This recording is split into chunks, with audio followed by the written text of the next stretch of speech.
Hello, welcome back to another edition of Sally's Astrology Book Club.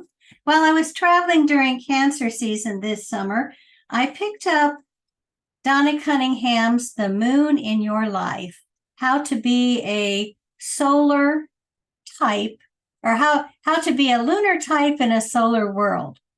Donna Cunningham initially wrote this book in the 70s, and she updated it in 1996, which was when I first read it. And I thought this would be a wonderful time to revisit the book. I don't know if you know Donna Cunningham as an astrologer. She was absolutely one of the best, I think, psychological astrologers of the late 20th and early 21st century. Unfortunately, we lost her in 2017. But she has a very clear way of expressing herself. Her background is as a social worker. She has extensive degrees in psychology. So she has a special gift for linking different psychological issues people might have with the chart itself. In her book, The Moon in Your Life, she talks about, we live in a solar world, which makes sense. We're ruled by the sun, we're powered by the sun. And so in our world, we appreciate drive, aggression, success, planning, execution, reaching the top of the ladder, achievement, all wonderful solar issues. But she said we're also lunar beings. We're animals, our body, we're in animal bodies. We have these very sensitive mechanisms called our feelings and emotions. And so everything in that solar world does not really help support the more fragile aspects of our nature. And of course, these fragile aspects are what give us the intuition and the deep wisdom and knowledge that we need to live a fully integrated life. And so in her book, she gives us different strategies for identifying ourselves as lunar types and then how to survive in the world, because she doesn't say it's not that you need to become a totally lunar being. That would just be somebody who's sucking their thumb all day and not doing anything else. What she means is we need to balance. We need to rest when we're tired, eat when we're hungry, cry when we're sad, find someone to hug us when we need that sort of warm, reassuring contact with another human being. And so finding a way to balance our solar drive with our lunar needs is important. She also said that we tend to be a little bit more lunar if we are sun in Cancer. She herself was a sun in Cancer. Or if we have important Cancer planets in our chart, a Cancer rising. Also, if your moon itself is located near an angle, if it has some specific, special dynamic aspects to it. So all of those things would make us a little bit more susceptible to kind of lunar shutdowns when we just are not functioning very well and we turn to maybe some negative patterns, which, could be addiction or certain types of acting out or withdrawal from the world. She also said that all of us in our lives go through particular lunar thresholds when that moon in our chart is triggered a little bit more specifically. Anytime we lose an old shell and we have to gain a new one, like when we move, when we grow up, when we start a new job. Women, she said, tend to go through these lunar thresholds when their period starts, when they go into menopause, when they have a baby. She also, is interesting, talks about men themselves when they become fathers tend to cross this lunar threshold when we need to be more attentive to what's going on in our lives, within our feelings, our emotions, within our bodies, and finding ways to take care of that so we aren't turning to excess amounts of food or binge spending or just kind of emotional withdrawal and not functioning very well. Looking to see where the moon is in your chart, the sign it's in, how it's aspected is going to help us find out how we can best take care of that moon. And so she did talk about several lunar types in her book. And one example she used was that of Karen Carpenter. It's interesting. Karen Carpenter's now been gone for 40 years. She died in 1983, but her music is still very much played, and she's very much remembered and written about. She had a very distinctive, just very warm, comforting, honeyed singing voice that as soon as you hear it, you would not mistake her for any other singer. She was very popular with her brother. Her brother was the person who chose the music, arranged it, promoted them, and he played the keyboard and she played the drums. And so their peak was really mid-70s. They were starting to wane a bit when she died in 1983, but huge hits, I think, Close to You, We've Only Just Begun, two of the most notable of her hits. In fact, you couldn't get married in the late 70s and early 80s without having someone sing We've Only Just Begun at your wedding. So in any case, let's take a look at Karen's chart and see why Donna Cunningham chose her as an example of someone who was a lunar type in this solar world. Because when we stand at the outside and look at Karen Carpenter's life, we see that she had a very solar success in life. From the time she and her brother were teenagers, they were a well thought of music duo and won contests and different things like that. And then you can see that sun is shining right up in the sky with her midheaven, that sun in Pisces. It just kind of sends one's essence out into the world at large. So very successful, made a lot of money, had adored by fans the world over. And so all of these things we can see in that solar sun. However, what made Donna Cunningham identify her as a notable lunar type was that she has rising sign Cancer. That's 0 degrees. So it's just, coming in strong here in the very first degree of Cancer. And it's made even more notable in her life because it's conjunct an outer planet, Uranus, which would give her charisma, someone that just drew people to her. But a Cancer rising is a very emotional person, a person who tends to have a lot of insecurities that they learn to mask through having different kinds of shells as they go through life. They tend to be very kind and thoughtful, but yet that can be hidden behind a more, I guess I would say, kind of a blank shell. Because they don't trust easily. They need to be able to feel really comfortable with someone before they let that person in. And so we can see all these things in her chart. So you can think that's kind of an interesting rising sign for someone who's going to be a performer and have worldwide fame. And we want to also look at the fact that her lunar impulses with Uranus here would be kind of erratic, that she might not exactly know what she's going to feel when and how she's going to respond to something. So there's always that kind of balancing act as she goes through her life. One thing we know from her history is that she was the little sister in the family of the typical nuclear family, mom, dad, brother, sister. Her brother Richard was the golden child, a gifted musician from the beginning. Everything kind of centered on him. And Karen was there as his little sister, kind of supporting him by playing the drums and singing as he brought his wonderful music to the world.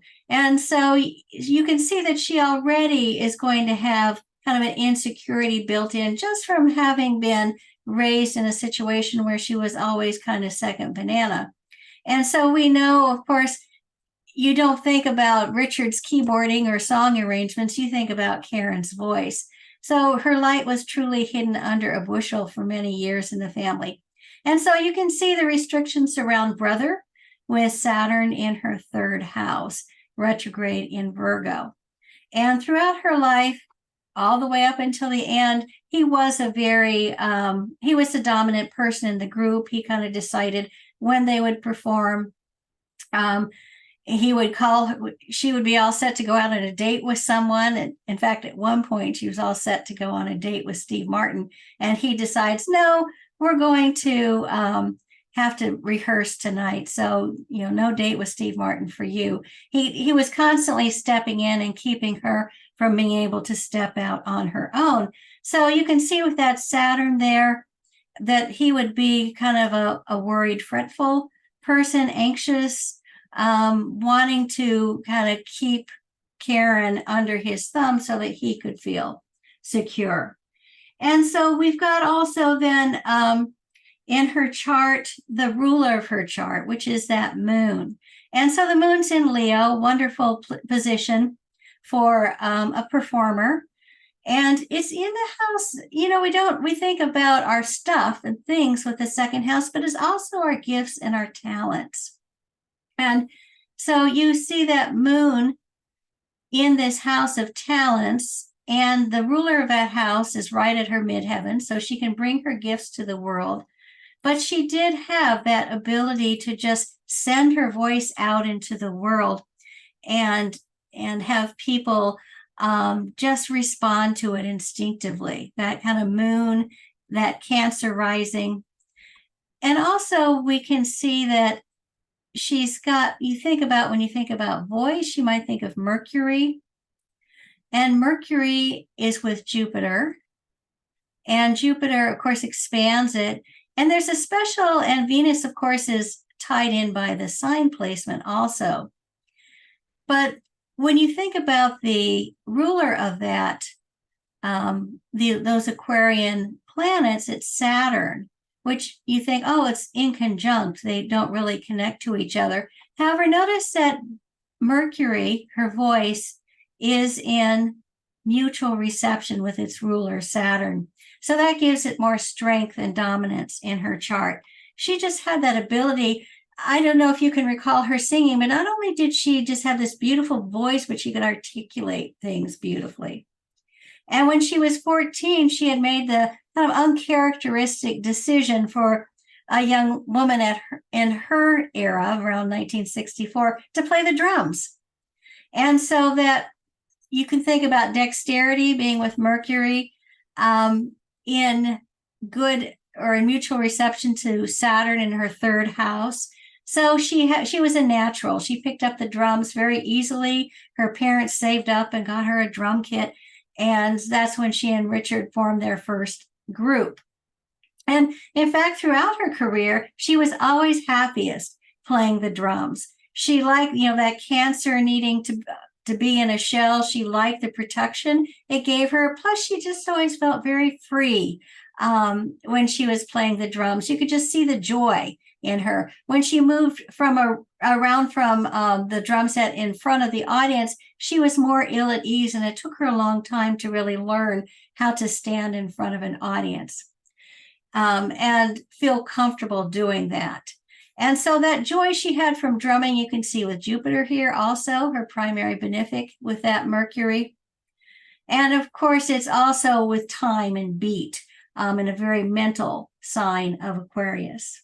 But notice, of course, that these Aquarius planets are in opposition to this moon.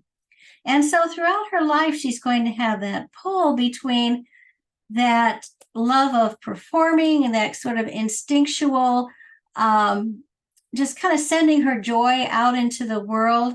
And then over here in Aquarius, this always being kind of looking at it intellectually, always examining herself, always not happy with who she is. And of course, that moon too is in the second house, which rules, among other things, her ascendant. So her appearance is something that she's always going to be looking at and not feeling comfortable with. And of course, the gift of that second house too is emphasized when you think about her as a musician by the fact that it's in sextile to Neptune. And Neptune, her fourth house of family, that she grew up in a musical home and that they supported her gift is apparent there as well. But of course, we've got something else happening with that moon, and it's just past a conjunction to Pluto in her chart. And so when you think of someone who's struggling with self-image, ruling her ascendant, someone who is not always getting what she needs, the second house placement, someone who's not getting the kind of love and security that she's looking for in relationships, you can see Pluto here with that moon. That there was just something kind of almost like a force around her that was keeping her, I wouldn't say locked in, but maybe shut down. We know that she and her brother and father and mother lived together, as Richard and Karen were well into their 20s. I think Karen might have even been close to 27 when she finally got her own place. The parents, especially the mother, didn't understand why their family unit should be broken up. And in fact, Karen, I think a couple of times had boyfriends who seemed like they would be nice. And the mother quickly, kind of scotched that. And the mother just didn't quite understand why they couldn't continue to live together. And Richard and Karen did eventually get their own place, but then she was still like living with her brother. And not very far away from where her parents lived. So it's like throughout her life, she was never completely on her own. She would move out for a while and then she would be moving back. She was very much kind of woven into the fabric of her family. And so when we talk about lunar thresholds, you can see Pluto there kind of shutting down her ability to let go of being a child and to become an adult. And of course, she was under enormous pressure because by the time she and Richard were in their 20s, they were touring a lot. They were making a lot of money for music executives who kept, forcing them to say, "Oh, we can't, you can't make any money unless you perform at least 150 to 200 nights a year." So she was constantly traveling. And so getting her lunar needs met was made even harder by the kind of not just the control of her mother, but the control of the people who managed them around her, who were all, let's face it, getting pretty rich themselves off of the Carpenters. And so she was in a world where she really just didn't have much control over her life. Her brother directed her career. Her mother kind of directed her personal life. The music executives, the people who were controlling her career, really took care of everything else in her life. And so she really struggled to find something she could control. And of course, in the late 70s, early 80s, it was very trendy then to be not just slim, but thin, skinny.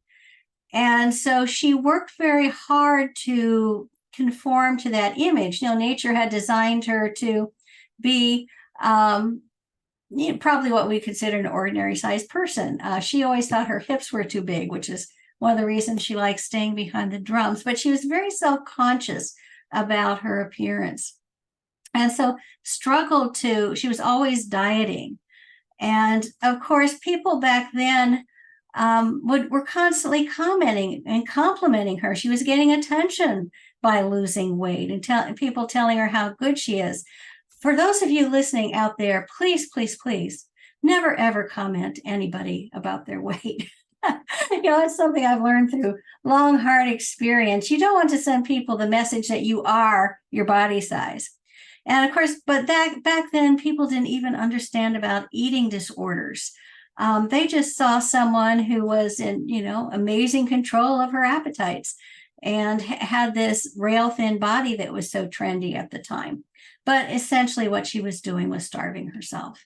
And even though she was only 32 when she died, she looked probably 42, 45. just because she was not a healthy person at that point. And so when we see that Pluto with the moon, we see someone who was, could control nothing in her life, but could control what she put in her mouth, what she ate. And so this, of course, led to the tragedy of her passing away. She did eventually, as she went through her Saturn return time, start getting some help. But of course, back then it was not as available or really supported by people.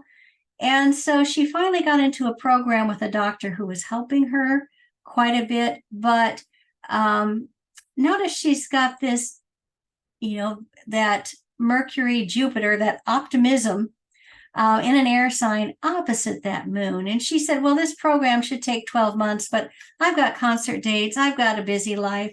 I'll get through it in 4. So she accelerated her program.